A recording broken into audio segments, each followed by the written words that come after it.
Polytopia is a pretty complex game, having a lot of units and may be quite difficult to understand how to use each of them.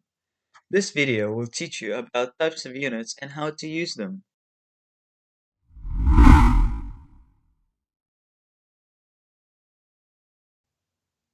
Your army should mainly consist of two types of units, the tanks and the offensive units.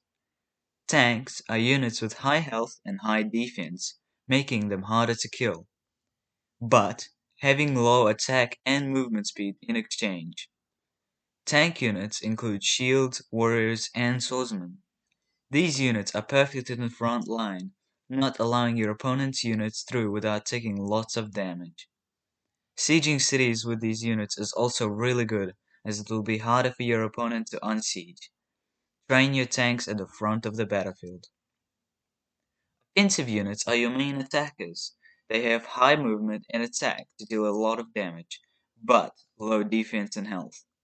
Offensive units can include riders, knights, and catapults.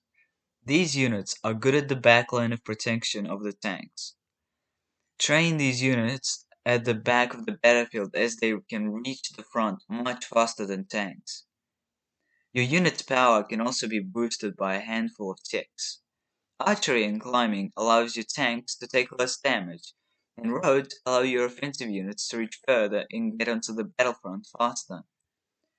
Pretty much every combo involves these two types of units: catapults and shields, riders and warriors, catapults and giants. Nearly all unit combos have tanks and offensive units. But there are exceptions, and those are called hybrid units. A hybrid unit is a unit that can be used as both as a tank and an offensive unit. Units like giants and swordsmen have high health, good attack, and good defense. An army can consist just of these units and do really well into games.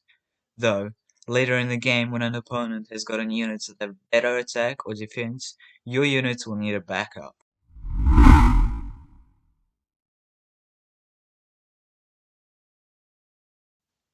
A basic tribe has a total of 13 units. That's more than one. So, which one should you get? Warriors are your earliest defenders to get. If your city is in the front line and you don't have other tanks, get warriors. Riders are the best defensive unit on land. Get it if you're playing on land and your opponent hasn't got a swordsman. If you don't have riding, get it. Knights are to counter lots of clumped up offensive units. Knights are also quite agile and good for giving massive amounts of damage. Shields are for sailing, also very good early game tanks. Cloaks are for very late into the game as they allow you to get a lot of stars from your opponent and get a bunch of units. If you're going to use cloaks, take archery and climbing. Swordsmen are the best tanks later in the game, as well as being a great unit to spam early in the game. Also good to note that the tech also gives you forges, so rush swordsmen for tribes that have lots of mountains. Very good to get if your opponent is spamming knights. Archers are useful in a small map type, and in an early game if a giant is coming towards you that you can't counter with another giant. Catapults are great for tribes with lots of forests, and if an opponent is spamming giants or swordsmen. They deal lots of damage for free, just make sure to take good care of them.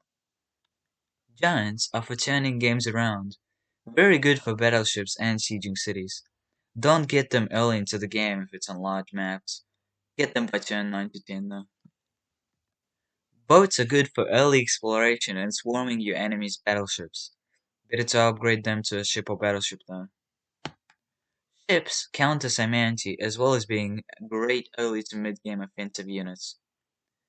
Battleships are best when they have giants inside them, better for late game and taking control of the sea. That's it for now. Thank you for listening.